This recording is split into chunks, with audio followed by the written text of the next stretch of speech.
Start with Why by Simon Sinek.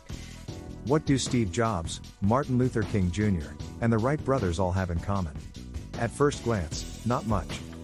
At different times, they worked on different projects for different reasons.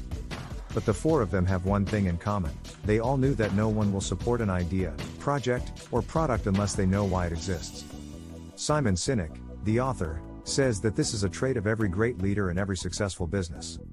Think of it as having a sense of direction. When people know why they're doing what they're doing, they do their best work and inspire others. This does not mean that you should try to make money. It means doing things with a goal in mind, which is usually a way to make money. But how do you lead when you're like this? We'll look at a model that shows how organizations can be made to work well and how people can be motivated. Along the way, you'll learn why manipulating customers is bad for a business's long-term health, how Apple's marketing speaks to the part of the brain that makes decisions, and why one of the most successful retailers in the world lost its way. There's a well-known story about a group of American carmakers who went to Japan to check out the car factories there. One big difference stood out between the assembly lines they saw and the ones in their own factories. In the United States, a line worker would tap the edges of car doors with a rubber mallet to make sure they fit. This job didn't seem to be there in Japan. When the American executives asked how these plants worked without this position, their Japanese guide smiled sheepishly and said, "We make sure it fits when we design it." The main point is that success comes from planning, not from quick fixes. Unlike their American counterparts, Japanese car makers didn't look at a problem and try to come up with a quick fix. Instead, they designed the outcome they wanted from the start. This has a few benefits that are easy to see. First of all, a well-made door is more likely to last longer and hold up better in an accident. Second, if the door is well made, you don't need to buy mallets or hire people to use them. This cuts down on a lot of waste and saves money, time, and trouble. But in many places, that's not how things work. What the American carmakers were doing with their mallets is a metaphor for how many companies around the world are run. Leaders often use perfectly good short-term fixes to reach their goals when things don't go according to their original plan. This could keep things going, but it's not the best way to do things. The most successful companies don't need mallets because they build their products and businesses by following a plan. To put it another way, they make things fit on purpose, not by accident. Every order a leader gives, every action they take, and every goal they set starts with the same thing: a decision. Some decide to put doors in place with a hammer, while others start in a very different place. As we'll see, this is the only way to be successful in the long run. Everything starts with a simple but important question: why? Between 1990 and 2007, GM's market share in the United States dropped from 35% to 24%. Asian companies like Toyota were giving GM a run for its money, so GM tried to boost sales by giving customers cash back. It started selling more cars, but by 2008, it was losing $729 on each car it sold. This couldn't last, and that's the main point here. The main point here is, consumer manipulation helps businesses in the short term, but hurts their long-term success. Different things can be done to manipulate someone. In general, it's anything that gets people to buy, like sales, 2-for-1 deals, advertising hype, or claims like 4 out of 5 dentists prefer Trident. It's a common plan, and at least in the short term, it works pretty well. In the long run, it rarely pays off for companies like GM. Take the price game, which is one of the most common ways to trick people. If you price your goods low enough, people will buy them. This is a dream for salespeople. It's great in the short term, but it quickly turns into a bad habit that's hard to break. Customers will be less willing to pay more if your prices are low. The result is smaller profit margins, which can only be made up for by making more sales, which in turn means lowering prices even more. Even companies that keep making money even as their prices go down tend to lose. For example, Walmart has a pretty good bottom line. Its reputation, on the other hand, is a mess. The only way to make money and still offer good deals to customers is to cut costs somewhere else. Walmart is known for how poorly it treats underpaid and overworked workers in its US stores. Worse, manipulation might lead to individual sales, but it doesn't make people loyal. When you think about how rewards work, it makes sense. When you lose your kitten and offer a reward to whoever brings it back to you, for example, you're not trying to build a relationship with the person who finds it. You just want your cat back. That is not a good way to run a business. When GM stopped offering cash-back deals, which were bad for the company's finances, customers left the company and started buying cheaper cars from Asia. A transactional reward was the only thing that tipped the scales in GM's favor. Once that was taken away, there was nothing left. So what else can we do? Let's find out. Apple is just another computer company when it comes down to it. Apple has some systems that work well and some that don't, just like Dell, HP, or Toshiba. All four companies have the same amount of access to money, talent, and media channels to spread the word about their products. From a logical point of view, it doesn't matter which product you choose because they're all pretty good. But it doesn't work that way. People pay more for Apple products and wait in line for hours to get the newest iPhone. What gives? The main point here is, companies like Apple don't just sell products. They back up the beliefs and values of their customers. Here's one thing that makes Apple different. Unlike its competitors, it doesn't only sell one type of product. This is strange. Customers usually buy their computers from one company, their cell phones from another, and their MP3 players from a third. Apple has done very well in all three of these markets. This is true because the why is more important than the what. Let's take that apart. Most organizations have a simple way to explain what they do. They talk about what they do, explain why they're better than their competitors, and ask people to do something. If Apple was like most other companies, its sales pitch would be simple. We make great computers that look great and are easy to use. Want to buy one? But Apple doesn't say that. Here is its real message, the pitch that has made it one of the most successful companies ever. Everything we do is meant to shake up the way things are. We believe in thinking in a different way, and we show this by making products that are both beautiful and easy to use. We also make great computers, by the way. Want to buy it? Notice the change? There are no tricks or free things. In fact, it's not really about the products at all. Apple isn't telling us what it makes, it's telling us why it makes the things it does. This is a great way to show how to start with why. Apple isn't trying to convince us to buy a Mac or an iPhone because they're better and cheaper than other products or because celebrities like them. It tells us that Apple is the right company for us if we also like to be creative and think outside the box. In other words, it gets us because it sees us as people with beliefs and values, not just as customers. So why do people listen to this kind of message? To find out, we need to look at how people are made. Here's a tricky question. Why do you love your partner? We often say things like, well, I don't know. She's funny and smart. But there are millions or even billions of funny and smart people in the world with whom we don't want to share our lives. Or, we could say, he makes me whole. But how do you even start looking for someone who does that? These aren't the real reasons we fall in love, they're just ways to try to explain something that's almost impossible to explain. That happens for a reason. The main point here is, our rational brain doesn't control our decisions. If you cut the brain in half, you can see three different parts. The neocortex, the part that has changed the most, is on the outside. This is what makes it possible to think and talk in a logical way.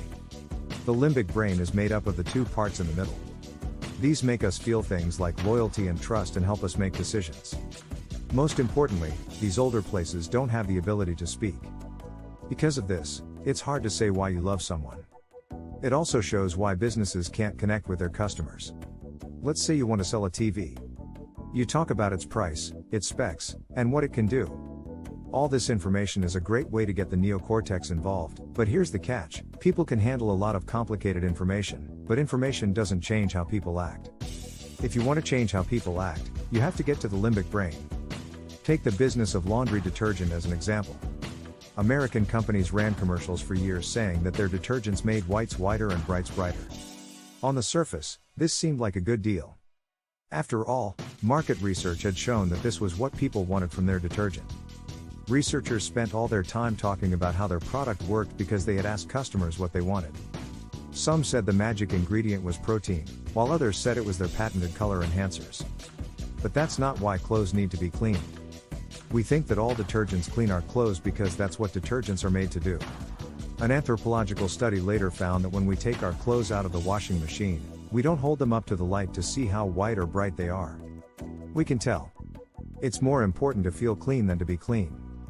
The whole detergent business was based on a wrong idea. That shows why it's important to start with why. Can you imagine spending $40,000 on a new type of TV that might be the next big thing but might also be a flop? No? You're not alone. Only a small number of people are open to new products and ideas, but this small group is important for companies and groups that want to reach a large number of people. The main point is that innovations spread far and wide when a small number of people really believe in them. This idea comes from a book written in 1962 by communications theorist Everett M. Rogers called The Law of Diffusion. His theory says that every population can be split into 5 groups, and each group reacts to new ideas in a different way. The first people to like something new are the innovators, who make up 2.5% of the population.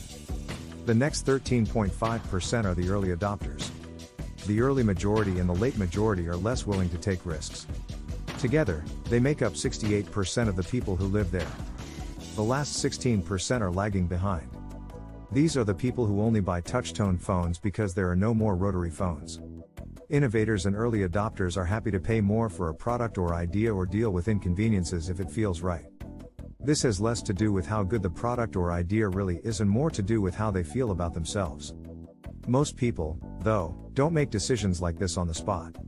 They don't want a phone or TV that fits with their beliefs. Instead, they want something that works and doesn't cost too much. Rogers pointed out that the irony of mass market success is that it's impossible to achieve if you're trying to convince the practical-minded majority. What gives? Simple, most people won't try something new unless someone else tells them to. If you want to reach most people, you need a small group of loyalists to spread the word. They will only do this if they believe in your why. This is true outside of business as well. In Washington, D.C., in August 1963, 250,000 people stood in the hot sun to hear Martin Luther King Jr. speak. Even though no invitations had been sent out and there was no website, word had gotten around. Dr. King wasn't the only person to go through hard times in America before civil rights, and he wasn't the only great speaker in the country, but he never stopped talking about what he believed in. A small group of people had taken his message and made it their own. By 1963, it had finally gotten to the middle of the country. Imagine a small store in the United States from the middle of the 20th century. The founder of the company came of age during the Great Depression. He believes in fairness and hard work. He likes to say, take care of people, and they'll take care of you. The business grows over time, but it never loses sight of what it was all about in the beginning. Even though the prices are low, that's not what makes the company so popular. People love it most for the way it gives back to employees, customers, and the community as a whole. You've probably heard of this company before, but maybe not in this way. This is Walmart. So what happened? The main point here is, when a company loses sight of its why, it gets into trouble. The original values that Sam Walton had for Walmart didn't outlive him. After he died in 1992, the big store chain got off track. It stopped caring about the communities where it did business and changed its goal to selling more and more at the lowest possible price. This new focus wasn't because of competition from outside. Walmart was doing better than ever. In 2002, one of its biggest competitors, Kmart, went bankrupt, and Walton's stores were making about 6 times as much money as Target. All told, Walmart made about $400 billion in sales each year. This should have been Walmart's golden age, but it didn't feel that way inside the company. This happens quite often. Like the leaders of other large companies, Walmart's leaders had lost their sense of why they were doing what they were doing. By 2008, it was facing 73 new class action lawsuits for violating the rights of its employees. It had already paid out millions of dollars to settle previous cases. Cities and towns that used to welcome the opening of new Walmart stores now do everything they can to keep the company out. Neither the unions nor the politicians had anything good to say about the store. Walmart was so focused on increasing its turnover because it had a problem that many American businesses have. Even when they're making money, they don't feel like they're doing well. When the author went to Boston for the Gathering of the Titans, a meeting of America's 50 most successful business leaders that takes place every year, he saw something amazing. About 80% of the people there raised their hands when asked if their companies had met their financial goals for the year. But when they were asked if they thought they were successful, 80% of the hands went down. This is a risk that comes with being so successful. As a company keeps doing well, it gets more and more sure of itself and forgets why it's doing what it's doing. Samuel Pierpont Langley had a plan. He would be the first person to fly. As a senior officer at the Smithsonian Institute, he knew a lot of important people. Andrew Carnegie and Alexander Graham Bell were among his friends. His connections helped him get a research grant from the U.S. War Department for $50,000 and bring together the smartest people in the U.S. People cheered for him and reporters from the New York Times followed him around. Almost everything pointed to success. But no matter how hard he tried and how many times he tried, he just couldn't get his contraption to fly. This is why. The main point here is, teams that start with what often fail, while teams that start with why can do amazing things. On December 17, 1903, a small group of people saw a man take flight for the first time in history. It wasn't Langley. Wilbur and Orville Wright and their team had built the flying machine that he used. No one in the project had a college degree, and it was paid for with money from the Wrights' bike shop. How did they do what Langley wasn't able to do? They began with why. In his biography of Wilbur and Orville Wright, James Tobin says, Wilbur and Orville were real scientists. They really cared about the problem they were trying to solve, which was how to fly and stay balanced. More importantly, they knew that if they were successful, the world would never be the same again. Langley, on the other hand, was crazy about the what. He wanted the fame and respect that came with making a major scientific discovery, but he didn't care how it would be used. When the Wright brothers beat him to it, he gave up and didn't try to improve on their flying machine. Orville and Wilbur were also a team that worked hard together. By doing what they said they would do, they got other people to join them. Every day, this group of dreamers and tinkerers brought 5 sets of parts to the field behind the Wrights' shop. After failing 5 times, they went home and had dinner. The next day, they went back to work. Langley and the Wright brothers were both very driven, had good work habits, and were smart about science. Langley, on the other hand, had paid for talent that helped him get known. The Wrights' desire to change the course of history made people around them excited and gave them faith. And that's the point of this story. People will work for your money if you hire them for what they can do for you. On the other hand, if you hire people who believe in your why, they'll give you their blood, sweat, and tears. The main point is that businesses, people, and movements of all kinds should always start with why, their reason for doing something. This why should be the basis for every decision and message that its leaders make. By doing this, they will get long-term success and loyal supporters. Thanks for watching.